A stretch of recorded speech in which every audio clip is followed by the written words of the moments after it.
Hi friends, ಎಲ್ಲಪ್ಪ ಇದ್ದೀನಿ ಅಂದರೆ ನಮ್ಮ ತೋಟದಾಗಿದ್ದೀನಿ. ಪಪ್ಪಾಯಿ ಹಣ್ಣುಗಳು ಬರ್ರಿ ತೋರಿಸ್ತೀನಿ. ಎಷ್ಟು ಹಣ್ಣಾಗವೆ ಗೊತ್ತಾ, ಸಕ್ಕ ಟೇಸ್ಟ್ ಇರ್ತದೆ. ಈ ಮರದಾಗ ಟೇಸ್ಟ್ ಇರ್ತದೆ ಇಲ್ಲ ಗೊತ್ತಿಲ್ಲ. ಇನ್ನೊಂದು ಮರ ಐತೆ, ತೋರಿಸ್ತೀನಿ.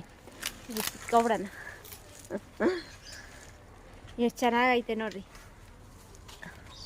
ಈ ಮರದಾಗ ಮಾತ್ರ ಸಕ್ಕ ಟೇಸ್ಟು ಇಷ್ಟಿಷ್ಟೇ ಇರ್ತದೆ, ಚಿಕ್ಕ ಚಿಕ್ಕದಾಗ. ಆದರೆ ಸಕ್ಕ ಟೇಸ್ಟ್ ಇರ್ತದೆ ಹಣ್ಣು ಮಾತ್ರ.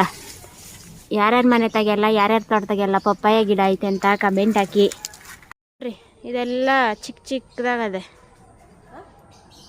ಕೂಡ ಅಷ್ಟೇ ಸಕ್ಕ ಟೇಸ್ಟ್ ಇರ್ತದೆ ಫ್ರೆಂಡ್ಸ್.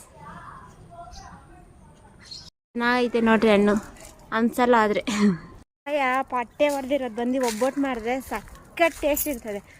ನಂಗಂತೂ ತುಂಬ ಇಷ್ಟ ಪಪ್ಪಾಯ ಒಬ್ಬಟ್ಟು. ಯಾರು ತಿಂದಿದ್ದೀರಾ ಇಲ್ಲ ಮಾಡ್ಕೊಂಡು ತಿನ್ನಬೇಕು ಅಂತ ಇದ್ದರೆ ರೆಸಿಪಿ ಅಂತ ಕಮೆಂಟ್ ಮಾಡಿ, ನಾನು ವೀಡಿಯೋ ಮಾಡಿ ಹಾಕ್ತೀನಿ. ಪಪ್ಪಾಯ ಒಬ್ಬಟ್ಟು ತುಂಬ ಚೆನ್ನಾಗಿರ್ತದೆ.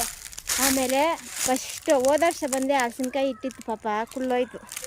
ಈ ವರ್ಷ ಹಲಸಿನಕಾಯಿ ಇಟ್ಟದೆ, ತೋರಿಸ್ತೀನಿ ಬರ್ರಿ. ಇಷ್ಟಪ್ಪ ಆಗೈತೆ. ಯಾರು ಕಣ್ಣಾಕ್ಬಿಡ್ಬೇಡ್ರಿ ನನ್ನ ಗಿಡಕ್ಕೆ. ತುಂಬ ಕಷ್ಟಪಟ್ಟು ಇಷ್ಟಪಟ್ಟು ಬೆಳೆಸಿರೋ ಗಿಡಗಳು.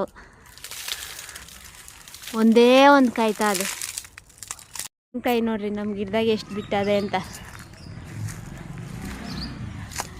ಆದರೆ ರೋಡ್ ಪಾಯಿಂಟ್ ಆಗಿರೋದ್ರಿಂದ ರೋಡಾಗಿ ಬರೋರು ಹೋಗೋರೆಲ್ಲ ಕಿತ್ಕೊಂಡು ಹೋಗ್ಬಿಡ್ತಾರೆ.